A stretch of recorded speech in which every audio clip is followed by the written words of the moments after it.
Good night. We are live. Oh, We are we left. live. We are live. Yes, Lyndon, sir, we are live.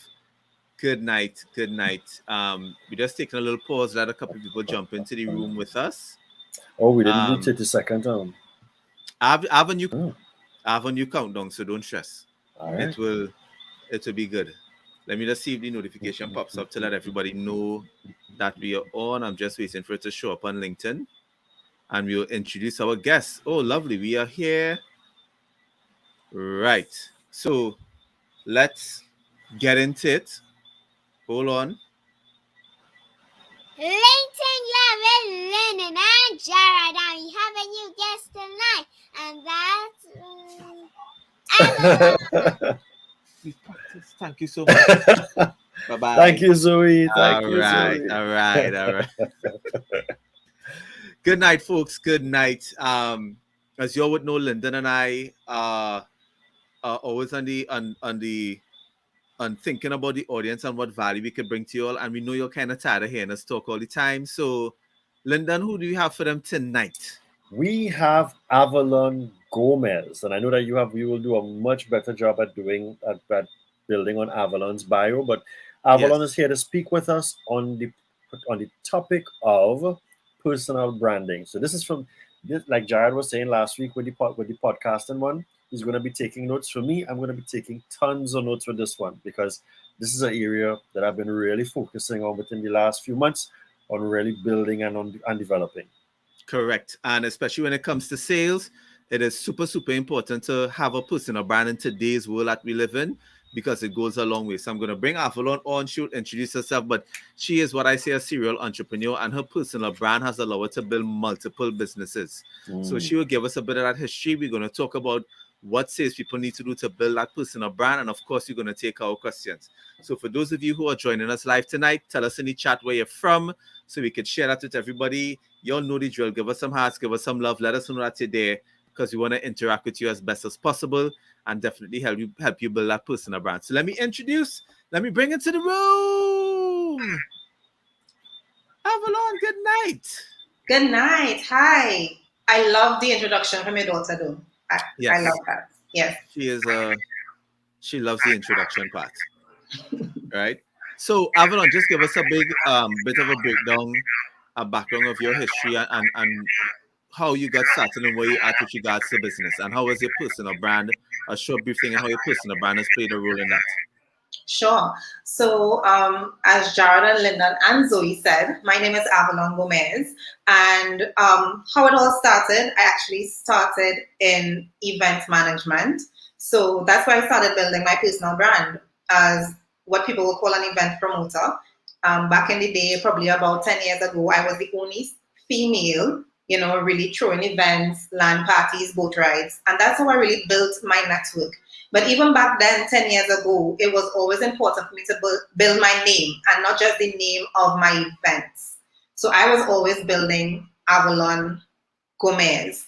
People would always come to the events because Avalon Gomez was hosting it. And it's something that I took with me throughout life as I just started to pivot.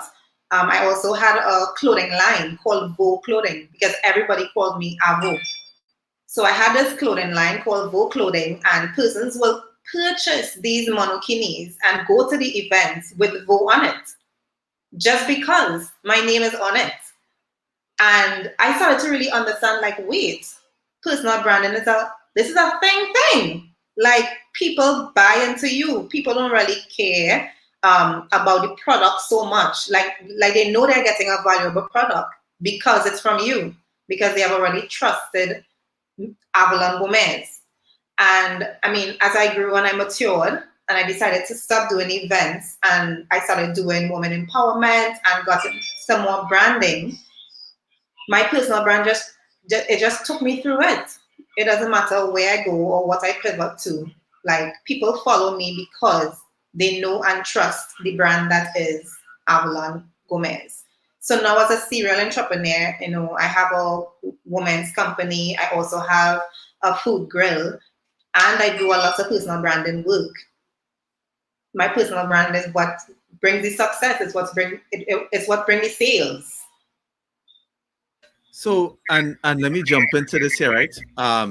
This is what I found interesting. Um, and give it right. This is what I found interesting because you and I always have a lot of conversations back and forth on Instagram, and so you have two clothing lines because the first one was the Vogue one, and then you have No Lava now. Yeah. So when I had Vo, let's say 7 years ago. I had Vo 7 years ago, and I made a decision to close Vo. It was an actual clothing store in Arima named Vo, name engraved in the tiles. That's how far I took my personal branding. Like I would go all out for the name. And when I decided to open a sports bar, I closed the clothing store because I can't pay two commercial rents. So I decided to close the clothing store. And now, during the pandemic, Vo just grew into No Lava, which is just Avalon backwards, right? Ways. Okay. So quick shout out to Sylvian, Angeline, and Sulan. Thanks for joining us. So let's dive into this a bit more because I know what we want to focus on here is for sales professionals and the entrepreneurs and everybody who's watching. And I was a person I would always tell you nothing happens until a sale is made. And for those of you who are out there in sales, let me tell you the importance of a personal brand. Like everything Avalon describes, I can completely relate to because you notice she said she didn't wait till her business died or anything. She found the next avenue she understood and she made the pivot and switch. And people followed her because she had that brand name. She had that trust and everything built. How many of us are in sales now? It's probably struggling as you're going to a new job, just trying to connect with new customers and you have no brand and you have to introduce yourself brand new every single time. Like it is so important to start understanding and knowing how to build that personal brand so that no matter what industry you move or even how many times you move, people are familiar with you and they trust you and everything that you move ahead. And I don't want to overtake it because I know we have a lot of back and forth convos that always gets me hype. I don't know if Lyndon have any questions so far because I have a couple. There's like the opposite of last week, Lyndon. We had a couple for Paul. I have quite a few for Avalon just to ask them stuff to really resonate with sales professionals because as weird as it sounds, I struggle with my personal brand. Right. So here's where I would want to put a nice piece of traction on the conversation. So, Avalon, what would be your recommendation for folks who come? So, there may be a few people who might be listening to this now or later that are like me. They come from behind the brand, meaning that they come from working within an organization. So, they learn that, of course, the brand of the organization will be the main. We are accustomed to selling on behalf of the company. So I came from Massey, so I was selling for Massey. Even though we understood, or I understood, that people buy into me because that's one of your points that you mentioned here, right? We will have salespeople who would move from one organization to the next.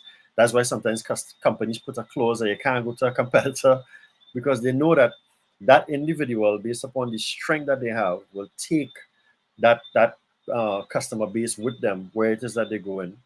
But what would you say for someone in sales, let's say, or even someone who's looking at moving from behind a company into their own space, as to like really emphasizing on the individual and the rest of the brand will come next? All right, Lyndon. So just to make sure I understand the question, right? Because I don't have headphones like Jared and yourself. So so what could one do when they're trying to pivot from coming from working for a corporate company and actually branching off on their own, right? That's the question, right? So even when I will always prompt corporate persons, even if you're working for a company, but your job is sales. So let's say insurance companies. I'll just call one Guardian Life. You need to understand that you are the brand. So as much as you build Guardian Life and you work for Guardian Life, you need to build, let's say, Lyndon Braffett as the agent. So that when you choose to pivot into being an entrepreneur, or even if you decide to go to another company, one of two things can happen. All your clients will follow you, or Guardian Life would beg you to stay because they would see the value that you bring. Personal brand is more value, right?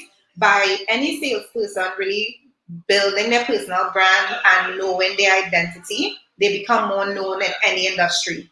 So it's easy to jump from corporate to being an entrepreneur.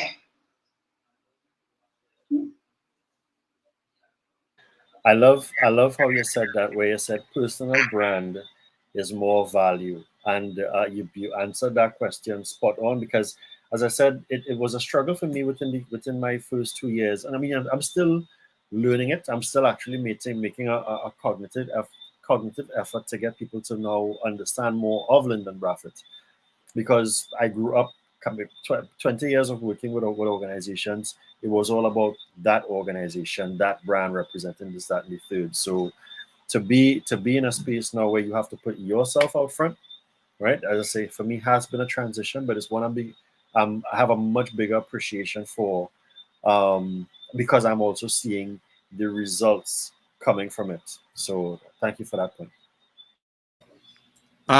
Let me ask this quick question. Do you think some people misinterpret a personal brand as, like, and again, this just how some of my misconceptions are. Do you think people see a personal brand and think it's something that is always flashy and out there?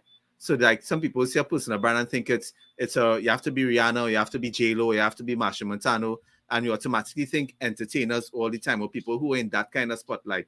Do you think that's a common misconception, or what do you think most people see personal branding as? Definitely, that is definitely a common misconception. And they miss the key part. A personal brand is personal, so it's you. Everybody's personal brand would not be loud. It would not be something of entertainment, right? Your personal brand is personal to you. It's your authentic self. It's what you value yourself as. It's who you want to be. So that's why I always tell people, when beginning to figure out your personal brand or build your personal brand, ask yourself, like, what do I want to be known for? Okay? So what do I want to be known for? Who do I want to be seen as? How do I want to show up? Because we cannot show up as each other. Very true. We can't show up as each other. So how do I want to show up in this world? So I know I saw your eyes in shock when I said I have a difficulty understanding a personal brand, and let me explain why. I fell into everything. So in other words, for those who don't know, my favorite color was yellow since I was 5. It's not like last week or anything. It's since I was young. And then one thing I always took note of, and I'll give props to the Kardashians on this, as weird as it sounds, I always remembered when I first started seeing Twitter and Facebook and all these things, their brand name was consistent across all. So I always use the same thing. You could search any social media platform and find Jared Best Mitchell or Jay Best Mitchell, and it's there. I take all the hashtags and handles for it. And to me, all those things just came and fell in naturally. And then because I was always, I think, just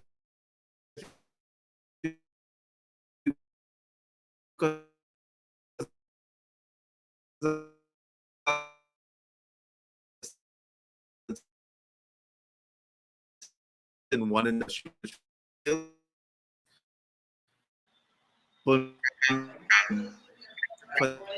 Is it me or is it Jared? Yeah. So I think so, JB. If you're hearing us,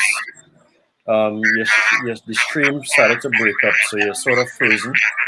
I'm not sure if you would if you I'm not sure what is going to happen there, because you look frozen, okay, but yeah, so it may catch up. Right, you're back, so you can continue.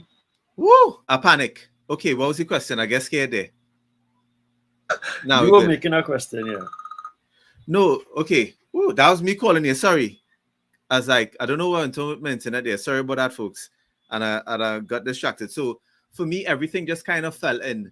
And what I'm always asked by people, because they see me talking and being out there, what do you think is the first step for somebody to, and I know you mentioned it before, but I'd love you to just say it again. What do you think is the first thing somebody should do or look at when it is that they want to create their personal brand? What is a fundamental first step that should be done?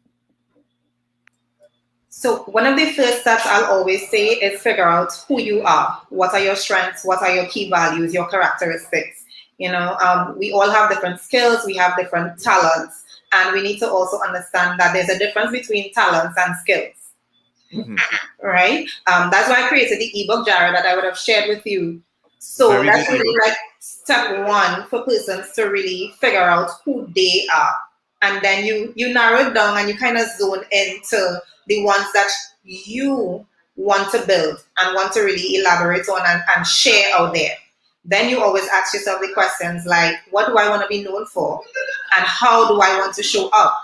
So like for me, ever since I was always a pants girl, a pantsuit girl. I grew up riding BMX bikes. I will take off my brakes because I want to stop the bike with my bare foot. Like and I can't wear a skirt doing that, right? So when I got older, and I used to work corporate because I was in corporate finance for 8 years. I worked Eastern Credit Union for 7 years and then went on to Repsol. So I always would wear pantsuits. And they would say we always have to have one skirt in the uniform. And that would upset me because I want to wear pants. So now when everybody see me in suits, some people say, do you wear suits to appear more professional?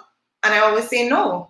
Part of building a personal brand is knowing how you want to show up, how you want people to see you and view you. Okay. And I'm a suit girl. Wearing suits is a key part of my personal brand. Just like I know wearing yellow is a key part of your personal brand. If I see Jared in any other color, I will want to know, like, are you okay? I will ask you, are you okay? You know it's a doppelganger, it's a weirdo. But Yeah. so you mentioned something there in your process, and I wanna stress on everybody who's watching. You notice you always said you're using words like I always wore these pants every single time I did this. So I think something too that the thing I've identified with the personal branding is that consistency must come in play. And I think that's where sometimes people fall short. They can't be pivoting from one thing to the next because, again, people start to lose the identity of who you are and trying to understand where your brand lies. So I think like even then, and sometimes it opens up opportunities because I don't know about you, Lennon, but sometimes you always get persons approaching us for things that we always look and ask, but I don't even talk about that. So how come you approach me to ask about that specific field? And I think it's because we just consistently show up talking about these things or just being these things or wearing these things that people automatically assume we are associated with other different avenues and stuff with it. So I think that's something important to mention. Like, so just like how people might be where if they don't see me in yellow, they might look at you whether they don't see you in a pantsuit. They might say, what's going on? Right? They'll say craziness. They will want to know why is Avalon in a dress? Like it's not like Avalon is in a skirt. And you will notice I will be uncomfortable. If you see me, I will be Fish out of uncomfortable. water. Yeah, it will be like, I don't know. Am I supposed to cross my legs or keep them together? What are we supposed to do?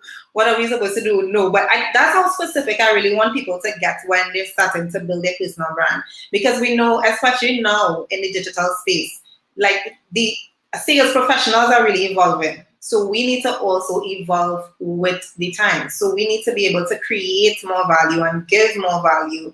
And that requires more of us, more of you personally.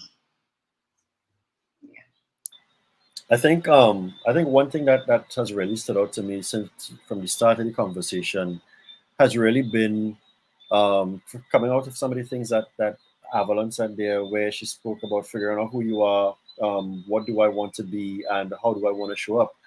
I think a big part of that also has to be you have to be like you have to be genuinely comfortable with who you are because all of these things are cool and they're very, very solid points. But I think if someone has their own insecurities about themselves, they will transfer that onto as part of their personal brand. I think it will show up in its own way.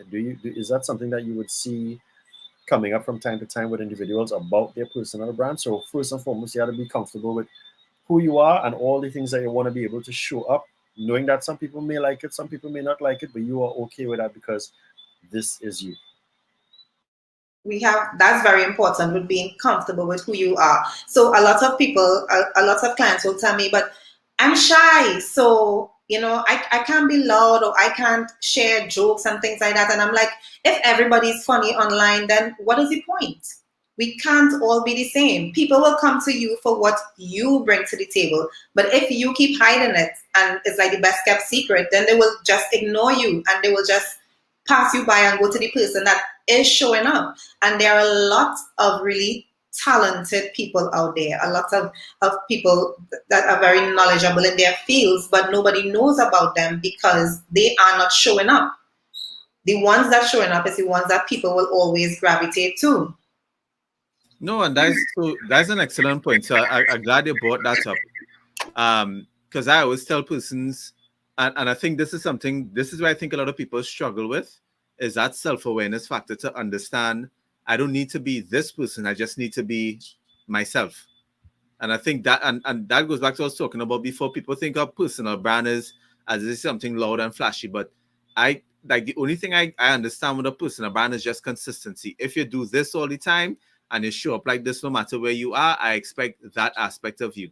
And I think and I know they always, what do you think about the test of when people say when they're building a personal brand? I know they always say ask your friends and colleagues, like use 3 words to describe you. And I think sometimes that outside perspective also helps. What do you think about using that approach to figure out your personal brand? Yeah, so I love using that, especially if you're in the corporate field. It's kind of different sometimes for entrepreneurs, but I always tell corporate professionals, yes, like ask your friends, ask your co-workers, like how do they view you? How do they perceive you?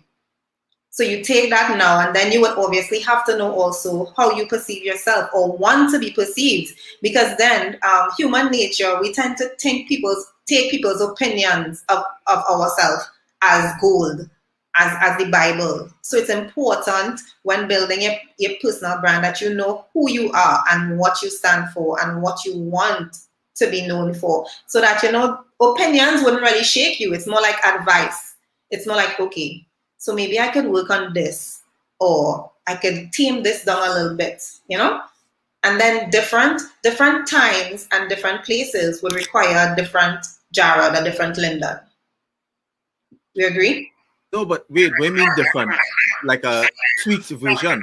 Yeah, a tweaked version, not a Jared wearing purple. We don't ever want that. No, not a Jared wearing purple. But I mean, so let me give an example. I believe in bringing a little bit of me everywhere. So if I'm the presenter or I'm the facilitator for a webinar, how I start off the webinar would never be fully serious. Like I would always start with some flavor. I would add in something just to keep people engaged from the beginning, not to wait till the end to try to engage my audience. And people tend to say, well, this is kind of different because it's not like what normal corporate presenters will do. And I always have to remind people, well, you always have to bring you to the table, because Jared is purple, okay? Yes. You always have to bring you to the table, especially in this space. And you could tell me if you agree. People are kind of lost because we've seen so much things online, and people who are really trying to figure themselves out, they're just trying to really probably copy things or take pieces from everybody, and it's kind of confusing. So, yeah, go ahead. But do you think it's okay to copy though? And so I know you had a question too, Lennon, because I don't see an issue with copying bits and pieces to make your own. I don't have a problem with copying bits and pieces to make your own. So, and I wouldn't call it copying. I call that taking inspiration from people that you probably like how they show up, or you like their content, you like how they post, things like that. But then there's the aspect of copying. There's actually people who copy, like word for word, point for point. I believe in taking inspiration. You can take inspiration. I could say, well, okay, I really like how Jared's setup is for live, and find that setup. I could say, okay, I like how Jared writes his captions. So let me see how it will work for me writing my captions like that. But I won't take your full caption and write it in my post. So there's something that I remember. I was listening to an album recently, and it actually spoke about what Avalon just mentioned there. And it's along the lines of your creativity and how you get to where you need to be. So it says, the guy said the first step is inspiration. So someone inspires you, and you start off sort of mimicking that person in terms of the things that they're actually doing. He said after a while, then you will go into emulation. So you're starting to become a little bit more of yourself while still doing the things that you would have seen or that would have initially inspired you, whether it's by the previous individual. And the last phase, he says, is really innovation. That's where you sort of leave where you were initially inspired, and you're doing all you. So you are now innovating on what is it that you are learning. So your own personal style, or as we used to say, swag or vibe or whatever it is now coming to the forefront. So I do like that point that you just mentioned there, or that explanation that you just dropped there, as it relates to being inspired first. You're taking little bits and pieces, so you're not really, as we say in music, so you're not biting the other person's style or anything else, but you're learning from that. So you're using that as your starting block, as your template, quote unquote, and then you start adding your own vibe and your level of creativity and stuff on it. And then after a while, at the end of it, however long it takes, you have your own quote unquote brand that you develop. But yes, it normally starts somewhere. JB, what I want you to do is Alia Gutin. She has a question there that we could maybe look at, so that we don't lose it in the comments. We could maybe see if Avalon would have a response to that. The same question, right? But I think based on what Avalon was talking about before, we did answer it to an extent in terms of what are the key elements to building a brand to assess yourself, which was asking Avalon, just tell us if there's anything that we might not have touched on. But I think earlier on she did mention it, and Aaliyah, let us know if she answered the question. Okay, so what are the key elements in building a personal brand, or to assess yourself to see if you already have an existing personal brand? So I'm of the belief that we all have personal brands, whether we accept it or not, or we even tried building one or not. We have one. It's all a matter of really building it or zoning in on it, right? So some of the key elements, first start with knowing your unique value proposition. Like, you need to know what that is. What value do you bring to the table, or you want to bring to the table? And then really find your characteristics. What are your skills? What are your talents? What you want to be known for. What will your style be? What colors do you like? Because people tend to think that these things only work for when you're building a business brand, but it's also very important in building your personal brand. So I would say those are the first few steps that you really need to figure out. And ask yourself the why. So why do I want to build a personal brand? Why do I think building a personal brand is important or relevant for the industry I am in? And who would I serve through this personal brand? And then how? How would I serve them? How would I show up?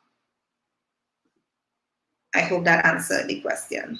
Yeah. So while we hold on for Jared, let's kind of just touch it again for folks who, I don't know. I think sometimes because of how we were initially brought up, where we kind of taught to kind of stay in the background, and then of course when you go into that corporate space, what would you say for, let's say, senior executives? Like Jared did something. Well, I think I saw his post this morning where he was talking about the difference in responses that I can't remember the level of the person, but the person was a senior executive, that they were getting as an individual making their own post, as opposed to showing up under your own, let's say, company or company page. What would you suggest that senior executives, I mean, they already have a name, yes, you're known as a CEO or a managing director, but they themselves sort of battling with, okay, how do I actually now put myself out there? I'm thinking that sometimes they might be thinking that they have to do something totally different. But what would you say to someone at that level, at a senior level, because they don't want to start bringing awareness back to their business for growth? Sometimes it's as simple as speaking up. There are people on senior level executives that don't speak up. I mean, they wait for people to ask them questions. They wait for people to bring information to them. But a major part of building that brand and really having that authority in the corporate space on a high level is speaking up. Ask people questions also. always share your insight. Like people want to hear what you have to say also. We don't just want to come to meetings and talk to our superiors. We want to hear our superiors. And the more you speak to your staff or you speak up in meetings, ask questions, share information, network is a very big part. The more you will see yourself building this brand as an executive, as a leader, and branching off. Because a personal brand is just not for your space only. Like so much opportunities could come from building a personal brand. So you could be the president or director of a very big company, and you can also close other gigs by just being that director with a strong personal brand. You could have other board opportunities if it permits, if your contract permits it.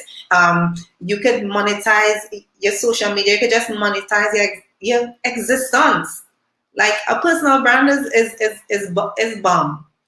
Sorry for saying that word, but I get really excited about it because people don't understand like personal brand equals success.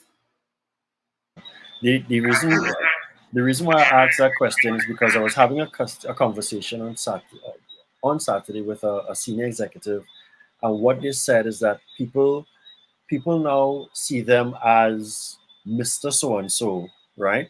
As opposed to just, let's say, Lyndon, right? Because as soon as they see them, they associate that institution. But at the end of the day, I'm still Lyndon, and that kind of stood out to me. We weren't talking about personal branding, but now that we're having this conversation, that resonated with me because I'm saying, for what this person is trying to achieve, if it is that they were to kind of, move away from that. And I think some of them find it hard to shift because they've already built this big thing as to Lyndon and Mr. whatever the company is, right? To shift back to people just knowing them as the everyday guy or their friends, it seems a little bit challenging for them sometimes. A lot of people get really comfortable in roles also. So it's easy for them to just, kind of blend in with the company. So they get hired as a director and they just blend into that role and they forget everything else. And by the time they really try to do something else, it's like, what do I do and how do I do it? Yeah. No, agreed. And as you all, I know this is the only time I ever did not plug my internet in correctly. And yeah. Here's one of my personal brands. When technology goes bad, I get very upset. And I'm upset at myself because it's like the only thing it didn't do, Jared, was plugging. But forget that. The point, as you mentioned, people in leadership position, I think it's such a huge valid point because one of my clients I'm dealing with now, when you look at him, you can immediately tell what his brand is. He's into fitness. You can tell that off the bat. And then the thing that I find is extremely remarkable about him, he's into his glasses. He has like 5 different pairs. So every time you talk to him, it's a different pair he has on. It's almost like Al Roker if you watch the Today Show. And then when you look at what on the corporate side of what his personal brand is, it is specifically a very niche aspect of finance that he does. So combined with all those 3, he has a very noticeable and demanding presence when he enters a room and when it is that he's actually dealing with people. And if you ask other people around, it's literally the same thing. This like what he says he is the same thing everybody mentioned. So that consistency factor stays. And even for some of the leaders who might forget like what they're strong in, like I'm dealing with another VP, and when I ask like the employees of the company, like so many of them actually mentioned and said, yeah, he's one of the actual VPs that cares. That was one of the main things. And when he spoke about himself, sometimes you think people just BSing you. He was like, no, I really care about the brand and the people and what we do. And when I asked like 3-4 people, they all said that same thing. So I was like, that is interesting to note. And I think if leaders, especially when you look at platforms like LinkedIn and stuff, if they put themselves out there, whether you're introverted, extroverted, shy, it doesn't matter. And I think if you just start talking and talking about just something you're passionate about and putting yourself out there, that personal branding does huge amounts of opportunity for your company. Like you don't understand how much that it brings to the table. And that's what you want to bring it back to. Like if you understand what personal branding does, this is something that creates top of funnel for your pipeline. Like this is something that brings in business for your organization. So if it is that you haven't started, or if you're not working on yours, you have to, because you're gonna understand the benefits. Because it literally just brings people to your table ready to buy, not to ask who you are or anything. They've seen it, they understand it, you're consistent with it. They just come to the table to buy because they love it. Like Avalon, you and I have talked so many times. She, like Avalon could bring out something brand new tomorrow, and people just go with it because it's her. She brought it out. Look at her, and again, look at all these celebrities we buy different things from, because you've built on your trusty brand. So if they endorse something, you're gonna follow it. That's what you need to understand, and it's not flashy. You could be the quiet, shy accountant that just talks in a quiet monotone, but it have people who fluctuate to that, and you could build your brand. You just have to be out there and be consistent with it. And let me just chime in, Jared.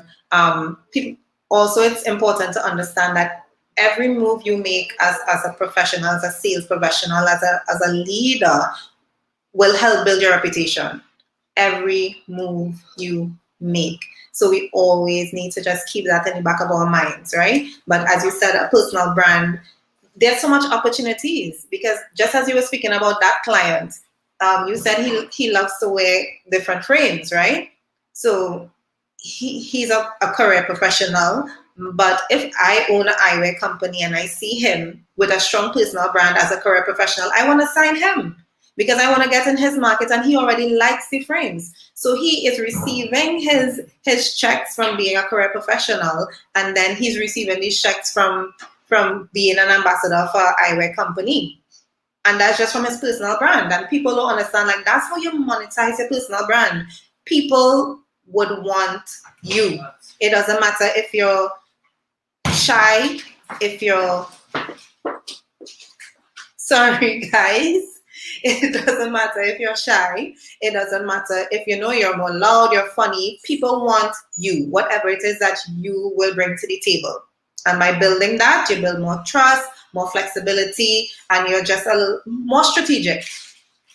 So I want to add, I want to say two things here. So Avalon, the point that you just made is a point I was going to make, because the ability to monetize your brand, even after you've left the organization, right? Because again, too, you tend to find out you've dedicated so much time into this company that when you leave, that's it. You know, people only know you for that. You don't have anything else to kind of run with. However, excuse me, I think another part of this conversation, and I'm hoping that folks get to hear this later on, because another thing that salespeople deal with, or even maybe some senior level executives, they are sometimes confined wrongly by companies. So companies try to control a LinkedIn page. So if staff is doing it, they want the staff to do it for their marketing, or for control the Instagram page and stuff. And that's not what it's about, because I do remember I was liaising with a regional company last year, and one of the questions came about where the person was saying, well, how do we, yeah, but Lyndon, we need to manage these things. We need to manage these pages and what the staff is going to say. And I said, no, you need to manage. You just need to coach. You need to train people as to how to represent themselves online. You can give them some guidelines as to, when it comes to the organization, what you can and cannot say, or how much, those types of things. But still, you have to allow people to, that is their page, you understand? And they are not just building their brand, but they're using it to also generate that revenue and stuff like that. So we do have organizations now that still try to confine sales professionals or some of their senior executives, because they do have social media policies in their things now. So like, staff can't say certain things because they can get in trouble for XYZ. So I think sometimes too that becomes a little bit of a constrictor. I was in some discussions with some insurance agents recently, right? And I was explaining to them, like, you could literally differentiate online from the agents that are killing it and reaching their targets month after month, and the ones that are struggling. You could see it. And it's the ones that are really showing up online as themselves. Yes, they respect the fact that they work for this company, they market the company, they stay within those guidelines, but they share it their way. They share plenty of themselves. They add their own touch to their marketing, especially online. And you see them every month. Top sales professional, top this. And I mean, even when I speak to them, they say in the office, everybody asks them, but how? How are you topping it every month? What am I doing different? And they say it boldly, well, I show up as me. I'm promoting me as the professional, how I could help you. However, the services I provide is through this company. Yeah. But yeah, go ahead. Go ahead. No, but this is how I could help you. This is how I am helping you. This will be my last question because I know curfew is coming up and you have to get home. So this is my last question. What do you have to say to persons who fear of creating a personal brand because they think they will alienate people? And when I think alienate, I think these people never buy from you in the first place or wanted to do business with you. So why do you care if they're alienating them? So what do you have to say for persons like who have that fear? How can we help them get over it and focus on creating a brand that is about them? So I would say start with your mindset. And because Jared is on my profile, he would see me say this a lot. Validation is for parking. So it doesn't matter what other people says about you or think about you. You have to do what you need to do in order to succeed and for your brand, you all will laugh, and for your brand to succeed. What a personal brand, a well-built personal brand will do is take you from those clients who ask 20 questions and never buy to people who say, could you send your banking info? And they send you a date when they want to start. Or persons who really can't afford, but they trust you fully, they will message all the time and say, I cannot wait to work with you. And you wouldn't see them working with anybody else, not even if the person is more reasonable, because they are waiting to work with you. It's just that they can't afford you right now, and that's okay. But you will never get oh, you're too expensive. Your price is too much. Because you will weed that out. Build your personal brand, set your boundaries clear, and you'll weed them out. Avalon, thank you so much. And as Alison, good night, Alison is saying it here, validation is for parking here. That mash up me in London. But thank you so much for joining us tonight, sharing your knowledge. Just as we close up, just tell persons where they could find you and also tell them about that awesome ebook that you know is either coming out or it's already launched about personal branding. Okay. So thanks guys for having me so much, and thank you for everybody who joined the live and was so engaging. Y'all can find me at I am Avalon Gomez on Instagram and Facebook, and Avalon Gomez on LinkedIn. Also, there's a link in my bio on Instagram with the free ebook that I have on just step 1 to really building your personal brand, which is figuring out who you are and what are your characteristics. Awesome. Thank you so much. Get home safely. Hopefully you have no roadblocks and stuff to deal with. And next week, folks, same time, Wednesday, 7:30, you'll have another guest, hopefully. Yeah. Well, I know you all have strong personal brands, so I know you all are very successful. So if I do get caught in curfew, I'm calling to get paid. We will do that. We will take care of you. Don't worry. All right. Have a good one, folks. Bye. Bye-bye.